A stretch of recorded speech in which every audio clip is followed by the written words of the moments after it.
Hi, it's Alexander Russo from The Grade, and this is the Education Show. And I am so happy to be here today with Emmeline Zhao from the 74. Emmeline, welcome. Thank you for having me. We are here today to talk about video and innovation on the education beat. And let me just jump in by asking, what's your take on video on the education beat? Is it the thing that's going to save us all? That's a big question. What's my take? Um, I think that video on the education beat is as important as it is on any beat. So much of the work that we do is rooted in humanity, and you're able to capture a lot of those stories of children, of teachers, of parents, of all the stakeholders so much better on the screen than you are in text. And I think that there's such enriched storytelling when we're able to use multimedia in the education space. Excellent. So does that mean that you video every story that you do? How often uh, are you putting out video, and is it always accompanied by a text story? Um, it's a combination. So I think that what's really important to note for the 74 is that we restructured the organization a bit a few years ago, such that we have as much emphasis on our multimedia as we do on our core text journalism. And I think that I say core Wow. text journalism because that's where we were founded, but I would say that our video and multimedia work are as core to the 74 now as text was when we were first founded. So everything, I guess, we are able to, how do I put this, I guess, in a succinct way. um our work is rooted both in text and in multimedia. And so while not every piece of text is accompanied by video, video is also not always accompanied by text. I think that we look more holistically at our work as an organization. It's not about do we do a text piece or do we do a video piece. It is about what is it that we need to cover, what is it that we think is important covering, and what is the best medium by which we tell those stories, if that makes sense. Excellent. Part of the reason we're here is that you guys did an amazing, to me, opportunistic, so fun video a few weeks ago now when the Knicks won the NBA championship, and there was a parade and there was a kerfluffle about whether kids should go to school or not. And tell us the story behind that video. How did you decide to do it? How did you execute it? And how did people respond? Oh, I mean, we want to have as much doing our reporting as our viewers want to have fun watching our content and reading our content, right? And so much of how we decide what we're covering and what we go about doing is, what is it that's happening now? What's interesting to us, and what do we want to be watching and reading about? And so I think that, I mean, the Knicks had a historic win. It was so of the moment. It had taken over New York, and not only taken over New York, but I think it really swept the whole country. And it was hard not to be a part of. I think that this is something that we haven't seen in New York in decades. It's something that the country hadn't seen in forever. I guess if you're of a certain generation, you definitely never seen it before. And it was also the same day as the Regents exams in New York. And so there were so many conflicting interests. That was the city is so made up and defined by the children, the families, and the people. But at the same time, kids have a core responsibility to go to school and take their tests. So we wanted to know what it was like to be a part of the city on that day when you were a kid and you wanted to just celebrate the historic win. Did it do well? It did well enough to make it into the newsletter that I put out every Friday. Did it do well by your standards? I think it did great. I think that, so any content to us that wins new viewers and new sources is a huge win to us. And that's really the work that we're doing here in the multimedia space, because um, the way that people are reading the news is changing. The way that people are watching the news is changing. And for us, it's about covering education and covering this space in a way that attracts a broader audience. And any way that we can do that is a huge win for us. You guys have always been known for innovation and experimentation, for which I thank you. One of the things I don't see you doing, maybe you're doing it, I'm missing it, but I don't see you doing a lot of reporters talking directly to the camera kind of thing. What's your take on that? Do you like it? Do you hate it? Am I missing it? Or is it really not worth doing? First, thank you. Huge compliment to say that for us to be at the forefront of innovation and creativity there. That's very much the mission of my team. And so thank you. That's really a huge compliment. We do some reporter speaking on camera. We don't have a ton of it, honestly, right now, just because we are in this paradigm shift. We are not complete with our transition in terms of really looking strategically at what video work we can be doing and how the creative team is plugging in. We have done a good bit of it in the past, just I think not probably in the last like 24 or so videos. We are working on a couple of them right now, actually, and so we do have them in the works.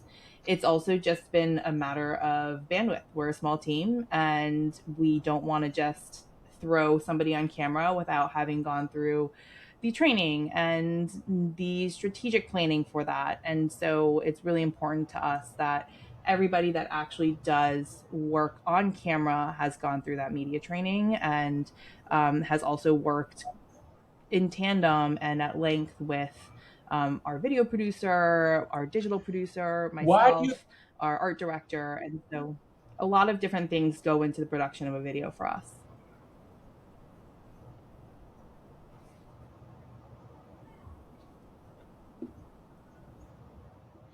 One of the things I keep wishing for, I don't know whether you guys could do it or I could do it or someone else, is a go-to education video channel.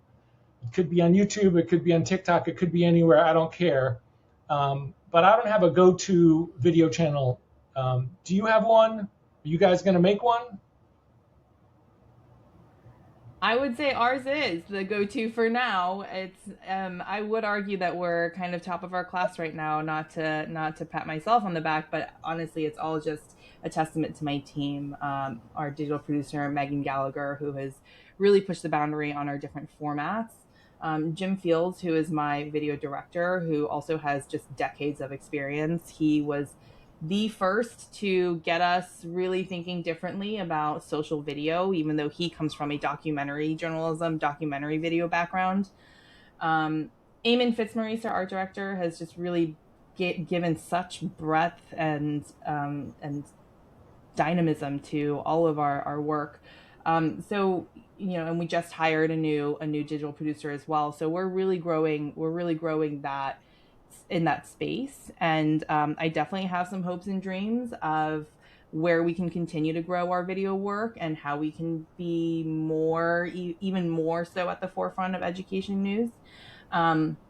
We're actually working on a weekly news roundup right now that is in its current iteration, text and social media graphics, but we're looking at how we can we're looking into how we can develop that more into video content as well. So lots of exciting things happening.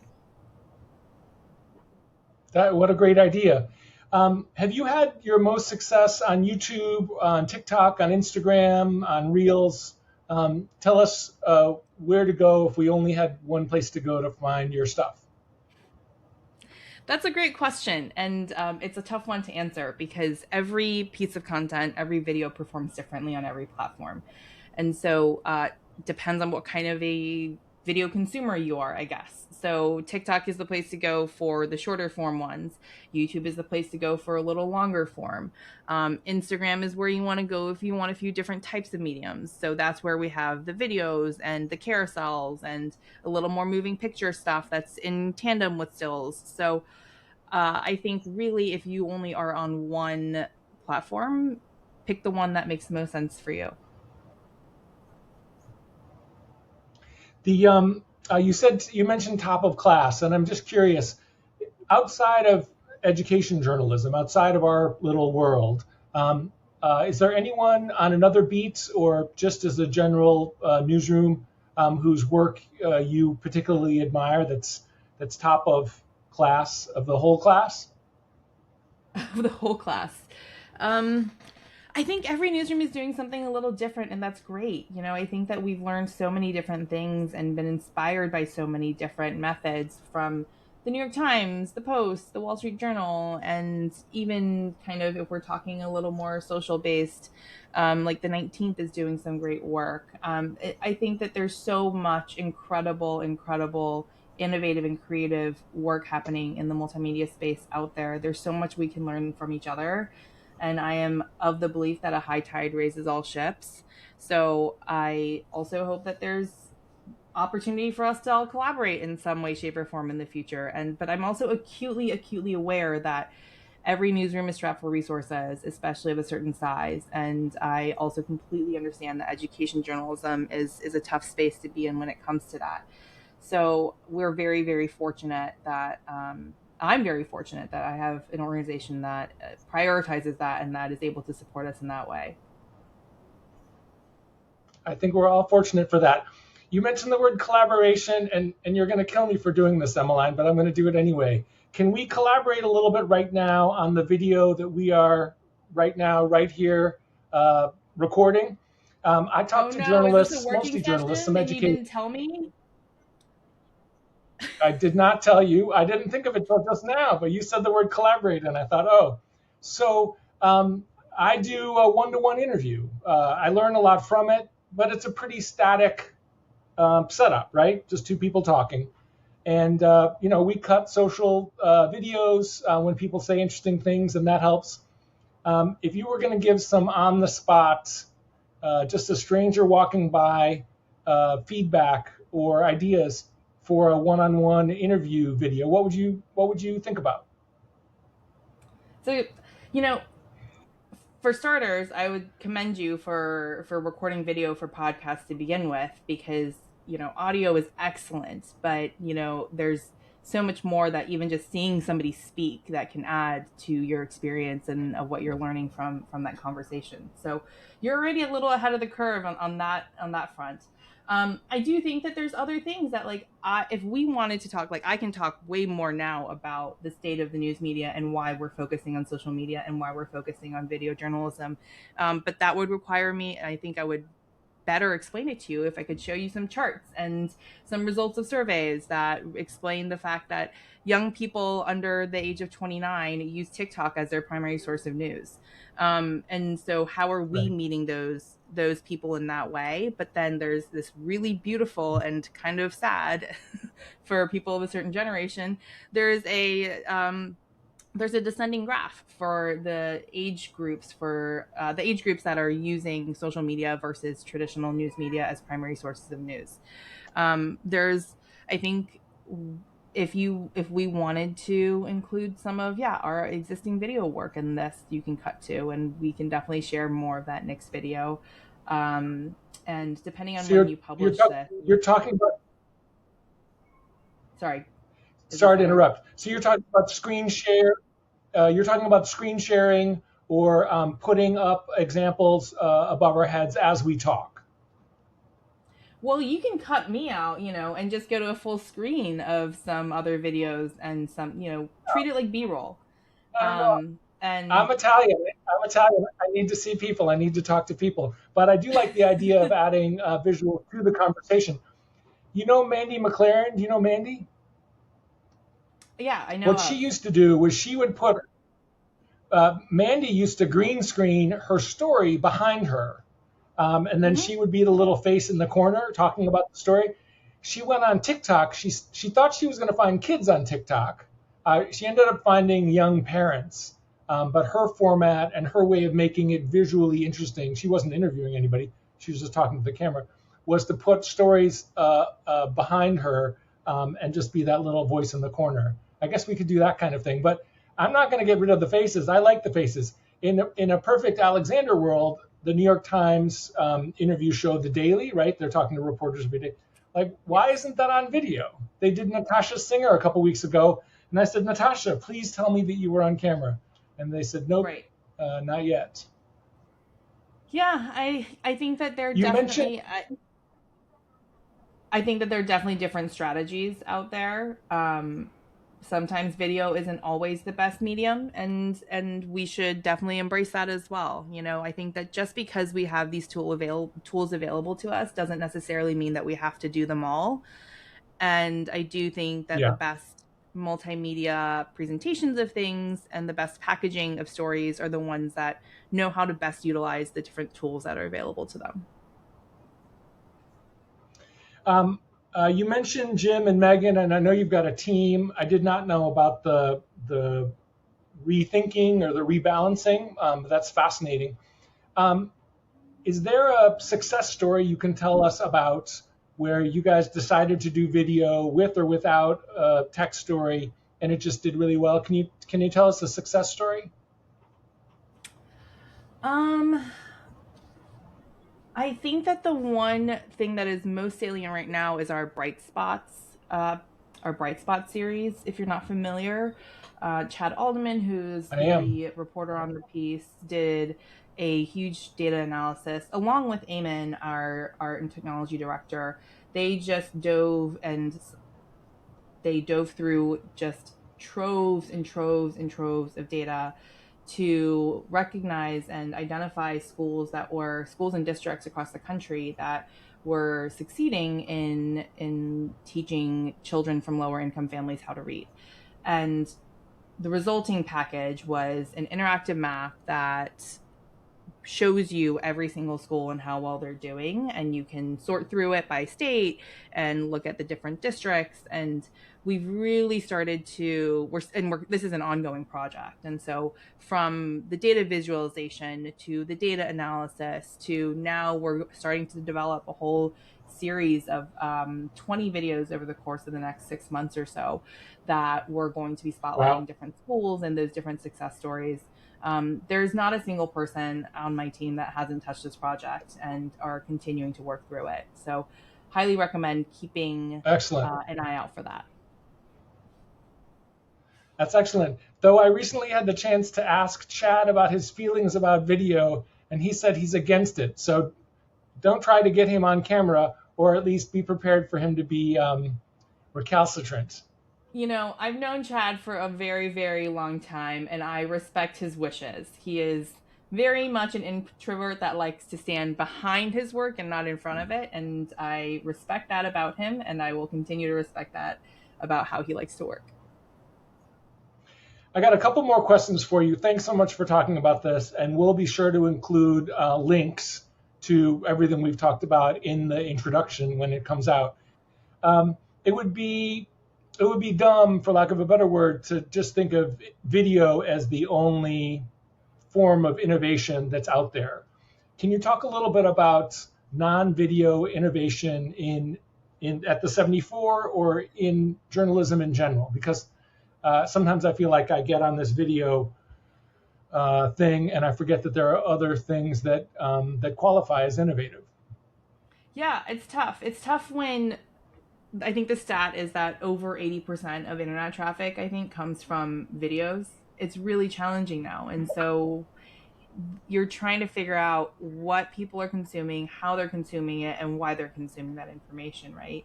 And I think Yeah. to answer your question, but if I can start from the top, you know, we as the creative team and as the 74 are really trying to push the boundary and break through to mainstream readers. And I imagine you know this very well, coming, you know, being an education journalist in this space. And so our focus isn't just on scaling the content itself, but it's about producing richer content with deeper reach. And so that all goes into the video, the multimedia work, and all of these different innovations that we can get into in a second. But that also means that our metrics, and when you asked me earlier about success, our metrics aren't just about page views or views on our videos, or followers on our social media. We're really figuring out how we can win minutes in somebody's day, whether it's on our website or through social media or through the videos. And I think that shift is a big dramatic paradigm shift in how we think about innovation on my team and at the 74. And so for me, that means what are the different ways that you are reading the news or consuming the news, I guess is the technically the correct term nowadays. How are you consuming this news in a way that engages you and captivates you? Because there are only 24 hours in a day and there's so much more content out there than ever before. So what makes my Mhm. 5 minutes on the 74 more valuable to you than 5 minutes somewhere else? Um, and Right. so to me, that means a lot of not just taking what was in the newspaper and putting it online. That while that may help with dissemination, that doesn't help with value add, which is what we were talking about earlier. When it comes to like, why are we consuming the information that we are on the internet? And so a lot of that comes from a little bit of a pick your own journey experience. So, Eamon, our tech director, has added a feature that you might have seen on some of our larger investigative pieces, where it's just like an accordion carrot drop down, where you can read the piece in 600 words, or you can expand certain sections of the piece and read it in 2,000 words. And we've Wow. basically created this little pick your own adventure, where a lot of color that could have maybe gotten cut out of a newspaper if you're writing to 12 inches now suddenly allows you to expand that story to 20, 24 inches, if you're a newspaper person and Very cool. still understand what inches are.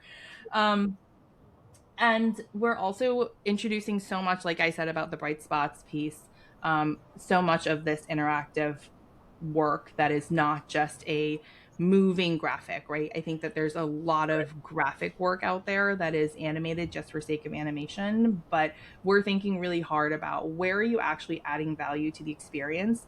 Does this make this a smarter Mhm. piece? Does this make this a more interesting piece? And does it actually make it a more digestible piece for the viewer, for the reader? And finally, partnerships. You know, I know it doesn't sound sexy, it doesn't sound like it's new tech or anything, but we're really leaning into partnerships and collaborations and working with people that are already connected with people. To my point earlier about broader reach, a lot of our work is not just about, like I said, a lot of our work is not just about counting page views, but now we're more interested in developing that community. For us, success is about finding and developing and nurturing that readership and the audience through community. And so we're looking on my team right now at Meaning, how we can partner and collaborate with social media native creators. How can we work with them on reaching their audiences who crave information and accurate information about education and how to raise their children or how to teach their students? So that's all to say that we have many different avenues of innovation here that is both tech based and both human based. That is both tech based and human based. I love it. Um, uh, if I were in charge of the world, somebody would have hired the kid named What the Vec from Philadelphia who was asking his classmates, "Do you know how to read? Can you read this?" Do you remember that guy? Mm-hmm. Like that was great. So I love the idea of bringing in people from outside. 25 years ago, people did this with bloggers. They were like, okay, what is this? We hate it. Oh, we love it. Come on board. I don't know of other than you guys with Chad, who's not a traditional journalist, or with uh, I'm going to forget his name, Mike Antonucci, the guy who used to cover bringing in non-traditional voices, video or otherwise, is a great idea. And the thing you're talking about, the choose your own reading experience. Did you have to develop the tool, or is there a tool out there that you just have to plop things into and learn how to use? Oh no, this is again, I feel like I talk about Eamon so much, but he's so wonderful. Our tech director codes everything for our site. So basically, every about a year or so every year or so my team will sit down and have a big strategic meeting and say, like, what are our hopes and dreams for the aesthetics of the site and the functionality of the site, and what can we do over the next year to make those hopes and dreams happen. And that was a part of I think it was a part of it, part of that strategy from maybe 2 years ago, something like that. Yeah, that's very cool. Because I do see some people write stories too short. I know you know this already. Like Axios, too short. Like I would, I want to know more. Semaphore, sort of in the middle. But I love the idea of letting people get what they want out of the story in the moment that they're reading it. That's blowing my mind. I'm so happy that we got a chance to talk, and I'm so happy that you all are trying all these things. And thank you for the feedback. If you've got more ideas for how to make this podcast better, I will take them all. Emmeline Zhao from the 74. Appreciate your time. Thank you so much for having me.